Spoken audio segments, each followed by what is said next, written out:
27واں پارہ سورۃ الحدید آیت نمبر 3۔ اعوذ باللہ من الشیطان الرجیم، بسم اللہ الرحمن الرحیم۔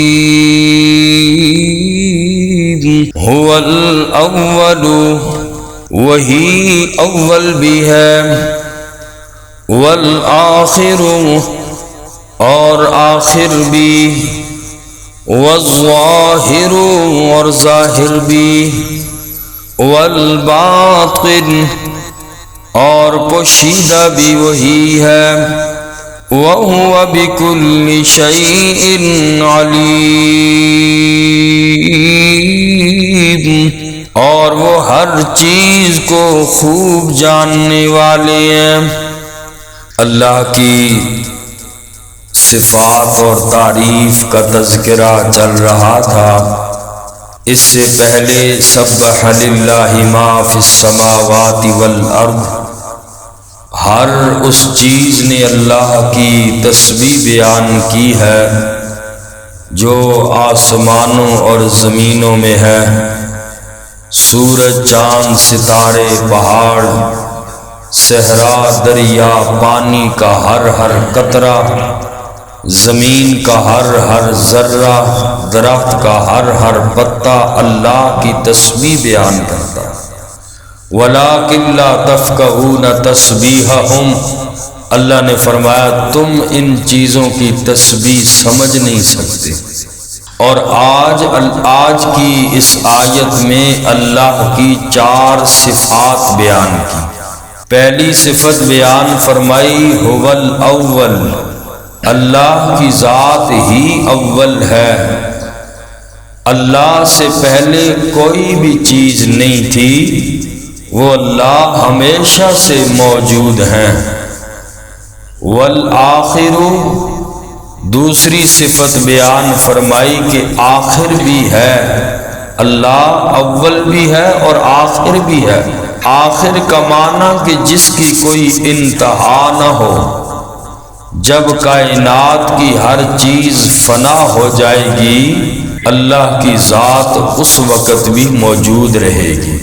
اور تیسری صفت بیان فرمائی والظاہر، اللہ ظاہر بھی ہیں، اس لحاظ سے کہ اس کے وجود، اس کی قدرت اور اس کی حکمت کی نشانیاں اس کائنات میں ہر جگہ پھیلی ہوئی ہیں، اور جو اس بات کی گواہی دے رہی ہیں کہ اللہ کی ذات موجود ہے۔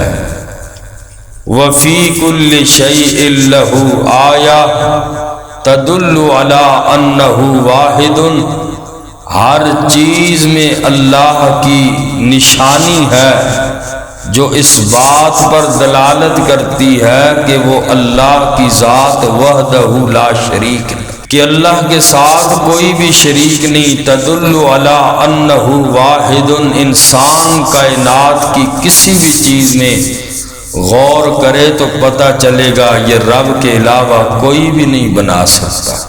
اور چوتھی صفت بیان فرمائی والباطن، اللہ کی ذات باطن ہے، چھپا ہوا ہے، اپنی ذات کے لحاظ سے اللہ باطن ہے، اللہ کو کوئی بھی نہیں دیکھ سکتا۔ دنیا کی آنکھ اللہ کو نہیں دیکھ سکتی، لا تدرکہ الابصار۔ اور آخرت میں جنتی لوگ اللہ کا دیدار کریں گے، ہر ایک اپنے اعمال کے مطابق اللہ کا دیدار کرے گا۔ بعض خوش نصیبوں کو روزانہ ہوا کرے گی، اور بعضوں کو ہفتے بعد، بعضوں کو مہینے بعد۔ جنت کے درجات کے اعتبار سے جو جتنا اللہ کا قریبی ہوگا اس کو اللہ کا دیدار ہوگا۔ دنیا میں کوئی آنکھ اللہ کا دیدار نہیں کر سکتی، آخرت میں اللہ کا دیدار ہوگا جنتی لوگوں کو۔ اللہ ہمیں بھی اول واہلے میں اپنا دیدار نصیب فرمائے۔ تو فرمایا اللہ باطن ہیں، چھپے ہوئے ہیں، پوشیدہ ہیں، اپنی ذات کے لحاظ سے اللہ پوشیدہ ہے، کوئی آنکھ اللہ کو نہیں دیکھ سکتی۔ ذات کے اعتبار سے اللہ باطن ہے، دلائل قدرت کے اعتبار سے اللہ ظاہر ہے۔ ہر چیز میں غور کرو، اللہ کی نشانیاں، اللہ کے قدرت کی نشانیاں انسان کو نظر آئیں گی، غور کرے گا تو اللہ کی معرفت نصیب ہو جائے گی۔ تو اس لیے ذات کے اعتبار سے اللہ باطن ہے، والظاہر والباطن، ذات کے اعتبار سے رب چھپا ہوا ہے، اللہ کو نہیں کوئی دیکھ سکتا۔ ظاہر ایسا ہے، اللہ کی کاریگری میں اگر انسان غور کرے، ہر چیز کے اندر اللہ کی کاریگری ٹپک رہی ہے، اور اللہ اس اعتبار سے ظاہر اور باہر ہے۔ نبی پاک صلی اللہ علیہ وسلم کی ایک دعا کے الفاظ ہیں، حضرت عائشہ صدیقہ رضی اللہ تعالی عنہا سے منقول ہیں، مسلم شریف کے اندر بھی روایت موجود ہے۔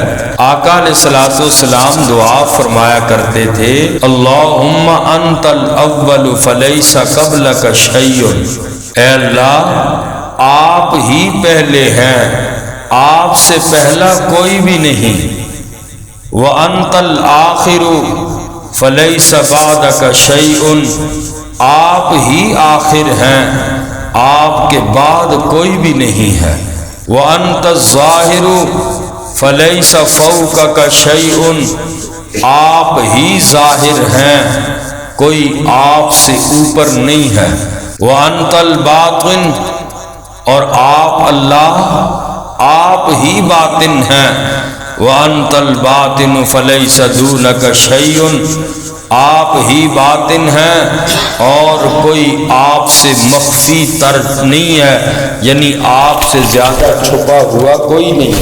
تو یہ اللہ کی چار صفات بیان ہوئیں۔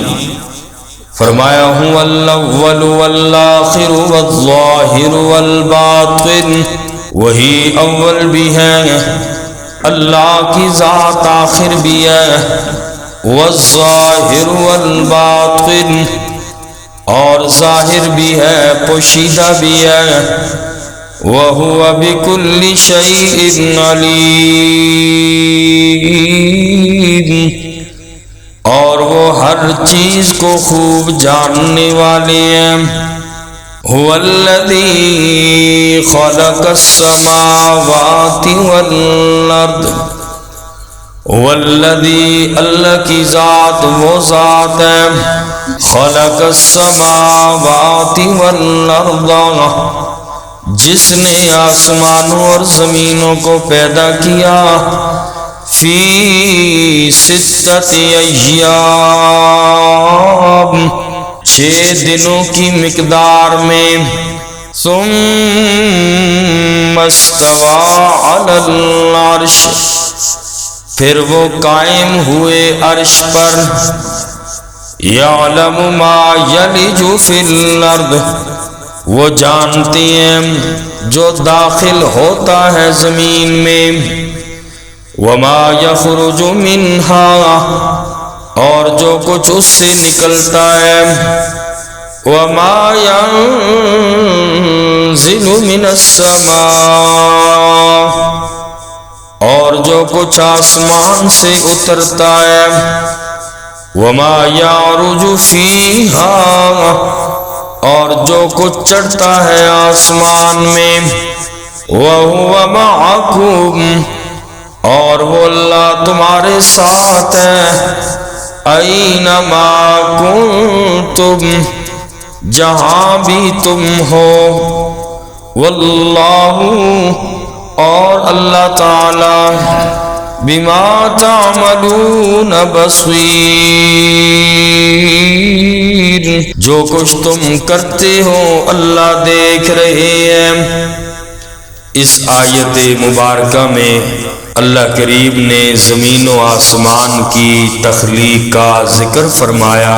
هو الذی خلق السماوات والارض فی ستۃ ایام، اللہ کی ذات وہ ذات ہے جس نے آسمانوں اور زمینوں کو 6 دنوں کی مقدار میں پیدا فرمایا۔ اس مضمون کو اللہ نے قرآن میں کئی جگہوں پر بیان فرمایا۔ سورہ اعراف آیت نمبر 54 میں بھی ہے، سورہ یونس آیت نمبر 3 میں، اور سورہ رعد آیت نمبر 2 میں بھی اللہ نے اسی مضمون کو بیان فرمایا۔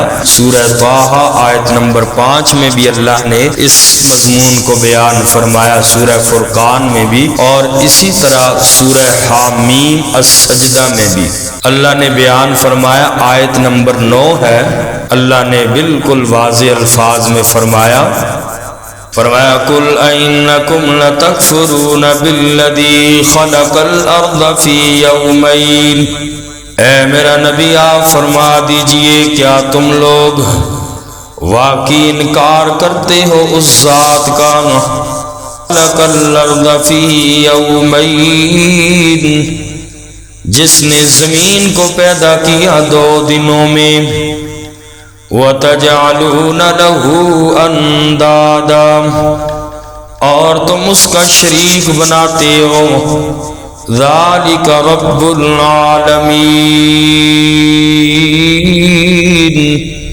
یہ ہے تمام جہانوں کا پالنے والا۔ وَجَعَلَ فِيهَا رَوَاسِيَ مِن فَوْقِهَا، اور گاڑ دیے اس زمین میں اللہ نے پہاڑوں کو، من فوقها، اس کے اوپر، وبارک فیہا، اور برکت ڈال دی اس زمین میں، وقدر فیہا اقواتہا، اور اندازے سے رکھ دیا اس میں ضروریات زندگی، فی 4 ایام، 4 دنوں میں، سواء للسائلین، برابر ہے حاجت مندوں کی ضرورت کے مطابق۔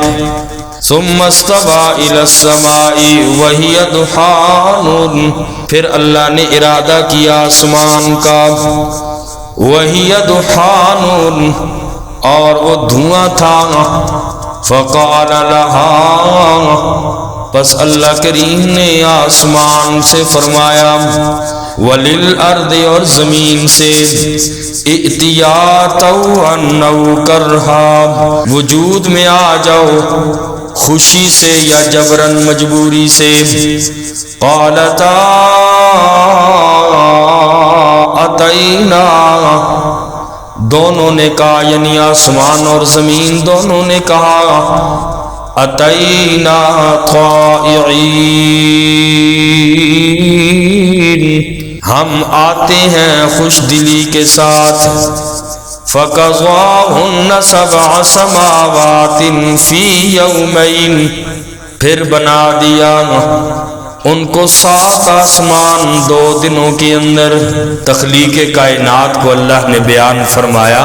حضرت عبداللہ ابن عباس رضی اللہ تعالی عنہما اور دیگر صحابہ کرام سے یہ مروی ہے، جب سے اللہ نے کائنات کو نہیں بنایا تھا تو ہر طرف پانی ہی پانی تھا، اور اللہ کا عرش پانی پر تھا، کوئی چیز نہیں تھی، اور پھر اللہ نے پانی سے دھواں بلند فرمایا، اور دھوئیں سے اللہ نے آسمان کو پیدا کیا۔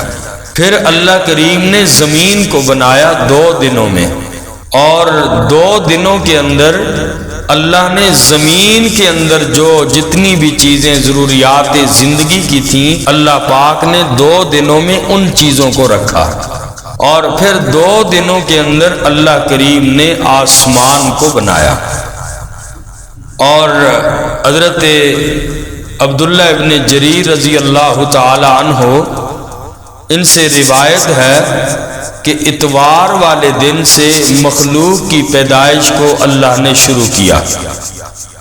خلق الارض فی یومین، 2 دنوں میں زمین کو پیدا کیا، اتوار اور سوموار والے دن، اور پھر اس کے بعد جو 2 دن ہیں اس میں اللہ نے جتنی بھی ضروریات زندگی تھیں، پہاڑ اور ان کے اندر جتنی بھی ضروریات زندگی کی چیزیں ہیں، ہر چیز کو اللہ نے منگل اور بدھ والے دن بنایا۔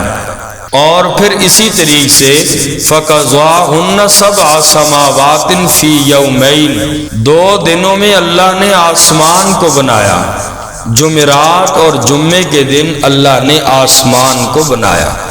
اور حضرت مجاہد سے روایت ہے، وہ فرماتے ہیں کہ اللہ نے زمین کو پہلے بنایا۔ حضرت عبداللہ ابن عباس رضی اللہ تعالی عنہما سے پوچھا گیا، آپ نے فرمایا کہ آسمان کو اللہ نے پہلے بنایا اور زمین کا مادہ اللہ نے پہلے بنایا، لیکن بچھایا اللہ نے زمین کو بعد میں، کیونکہ قرآن میں آتا ہے وَالْأَرْضَ بَعْدَ ذَلِكَ دَحَاهَا۔ اور اسی طریقے سے تفسیر مظہری کے اندر بھی ہے، حضرت ابو ہریرہ رضی اللہ تعالی عنہ سے منقول ہے کہ اللہ کے نبی صلی اللہ علیہ وسلم صحابہ کرام کے درمیان تشریف فرما تھے، پوچھا گیا کہ آسمان سے جانتے ہو کہ آسمان سے زمین تک کا فاصلہ کتنا ہے؟ رسول اللہ صلی اللہ علیہ وسلم نے فرمایا کہ تمہارے اور آسمان کے درمیان 500 سال کا فاصلہ، اسی طرح ہر آسمان سے دوسرے آسمان تک 500 سال کا فاصلہ ہے، اور 7ویں آسمان کے بعد عرش ہے۔ اور اسی طریقے سے زمینوں کا بھی یہی حال ہے، 7 زمینیں ہیں اور ان کے درمیان میں اسی طریقے کا فاصلہ ہے۔ یہاں پہ قرآن نے فرمایا خلق السماوات والارض فی 6 ایام، کہ اللہ نے زمین و آسمان کو 6 دنوں میں پیدا کیا۔ تو اب یہ سورج اور چاند کے اعتبار سے دن تو بعد میں بنے، ان چیزوں کا وجود پہلے آیا، اور پھر کس طرح فرمایا کہ 6 دنوں کے اندر، دن تو بعد میں آئے، زمین و آسمان کی تخلیق کے بعد دن آئے، اور یہاں فرمایا کہ 6 دنوں میں اللہ نے پیدا کیا۔ تو بعض مفسرین نے فرمایا کہ 6 دنوں کی مقدار میں اللہ نے ان کو پیدا کیا، اور بعض مفسرین نے یہ فرمایا کہ یہ اس وقت کی بات ہے کہ جب دنوں کا حساب سورج کے طلوع اور غروب کے بجائے کسی اور معیار پر ہوتا تھا، جو اور جس کا صحیح علم اللہ کے پاس ہے۔ بس فرما دیا، قرآن میں بھی آ گیا خلق الارض فی یومین، اور وقدر فیہا اقواتہا، زمین کو 2 دنوں میں بنایا، اور اسی طریقے سے باقی ان کے اندر 2 دنوں میں چیزیں رکھی۔ پھر آسمان کو اللہ نے فرمایا، قرآن میں فرمایا 2 دنوں میں پیدا کیا۔ تو بہرحال یہ اس وقت کی بات ہے کہ جب دنوں کا حساب سورج کے طلوع اور غروب کے بجائے کوئی اور معیار ہوگا جو اللہ پاک نے فرما دیا، تو دن اس سے پہلے بھی ہوں گے اور رات بھی ہوں گی، کیونکہ اس اعتبار سے کہ اس سے پہلے انسان سے پہلے چونکہ جنات تھے، اور انسان سے پہلے کائنات میں وہ تھے 2000 سال پہلے، تو اس سے پہلے اللہ نے کائنات کو بنایا۔ تو یہ تو بعد کی بات ہے، سورج اور چاند بعد میں آئے، تو یہ پیمانہ بعد میں رکھا گیا، پہلے کسی اور اعتبار سے دن اور رات تھے، تو اللہ نے فرما دیا۔ تو یہ حق اور سچ ہے جس کا صحیح علم اللہ ہی کے پاس ہے۔ اور دوسری بات یہ ہے کہ اللہ پاک اگر چاہتے تو ایک لمحے میں بھی زمین و آسمان کو پیدا فرما سکتے تھے، لیکن اللہ نے یہ 2 دنوں کا فرمایا کہ ان دنوں کے اندر آسمان زمین اور ان کے اندر جو جو چیزیں تھیں میں اللہ نے پیدا کی ہیں۔ اس عمل کے ذریعے انسان کو اللہ نے ایک سبق دینا ہے، اور وہ سبق یہ ہے کہ جلد بازی کے بجائے انسان بھی اپنے کام اطمینان اور وقار کے ساتھ کام کرے۔ اس میں انسان کے لیے اللہ نے یہ تعلیم رکھی ہے کہ میں کلمہ کن سے بھی پیدا کر سکتا تھا، لیکن یہ 2 دنوں کی مقدار میں پیدا کر کے انسان کو اللہ نے تعلیم دی کہ اپنے ہر کام اطمینان اور وقار کے ساتھ کریں، ترقی اسی میں ہوتی ہے۔ اور آج چونکہ ہر چیز فاسٹ ہو گئی ہے، ہر انسان جلدی چاہتا ہے، تو بہرحال یہ جلدی شیطان کی طرف سے ہوتی ہے۔ الانات من اللہ والحجلۃ من الشیطان، جلد بازی انسان کو نہیں کرنی چاہیے۔ اور اسی طریقے سے پھر اللہ کریم نے زمین و آسمان کو حکم دیا، فرمایا فقال لها وللارض ائتیا طوعا او کرہا، اللہ نے زمین و آسمان کو حکم دیا کہ تم ہمارے حکم کے تابع ہو جاؤ، خوشی سے ہوتے ہو یا زبردستی، تمہارے اندر یہ قدرت نہیں کہ تم ہماری مخالفت کر سکو، اگر تم خوشی سے نہیں چاہو گے تو میں زبردستی تمہارا وجود لاؤں گا۔ جبکہ انسان کا معاملہ الگ ہے، باقی جتنی بھی چیزیں ہیں ان پہ زبردستی ہے۔ اب اللہ نے زمین کو آسمان کو بنایا، یہ اپنی مرضی کے مطابق کچھ نہیں کر سکتے، سورج چاند کچھ نہیں کر سکتا، اللہ نے جو ڈیوٹی لگا لی ہے اسی پہ مجبور ہے، انہوں نے کرنا ہے جب تک اللہ کا حکم ہے۔ انسان کی جو صورتیں وہ مختلف ہیں، ایک ہے تشریع احکام اللہ نے انسان کو دیے، ایک تکوینی احکام ہے۔ ایک تو یہ ہے انسان کب پیدا ہوگا، عمر کتنی ہوگی، اولاد کتنی ہوگی، یہ ساری باتیں اللہ کے حکم کے تابع ہیں، اس میں انسان مجبور ہے، کچھ نہیں کر سکتا، اس میں انسان کی اپنی مرضی نہیں ہے، یہ مقدر کی چیزوں میں انسان اپنی مرضی نہیں کر سکتا۔ اور جب کہ تشریع جو احکام ہیں، شریعت کے جو احکامات ہیں، انسان کو ان میں حکم دیا کہ اس کے مطابق چلو، اور مجبور نہیں کیا اللہ نے۔ تکوینی احکامات میں انسان مجبور ہے، لیکن تشریع احکامات میں انسان مجبور نہیں ہے، اللہ نے احکام بتا دیے کہ اس کے مطابق چلو، تم مجبور نہیں ہو، اس میں تمہارا امتحان مقصود ہے۔ تو جو اللہ نے شریعت کے احکامات دیے اس میں انسان مجبور نہیں ہے، باقی جو تکوینی احکامات ہیں جو انسان کا مقدر ہے، کب پیدا ہوگا، عمر کتنی ہوگی، کیا کمائے گا، کتنی معیشت ہے، کیا چیزیں ہیں، یہ ساری چیزیں اس میں انسان مقدر کے آگے مجبور ہے، تکوینی احکام میں مجبور ہے۔ جس طرح زمین و آسمان اور باقی مخلوق مجبور ہے، وہ اللہ کی مرضی کے بغیر کچھ نہیں کر سکتی۔ سورج یہ نہیں کہہ سکتا کہ آج میں نہیں آؤں گا، تھکا ہوا ہوں یا کچھ بھی، اس نے چلنا ہے جب تک اللہ نے قیامت تک اس کو حکم دیا۔ تو انسان بھی تکوینی احکام میں مجبور ہے، اور تشریع احکامات میں یہ انسان کا امتحان مقصود ہے، اور اس میں یہ مجبور نہیں ہے۔ باقی انشاءاللہ تشریح کریں۔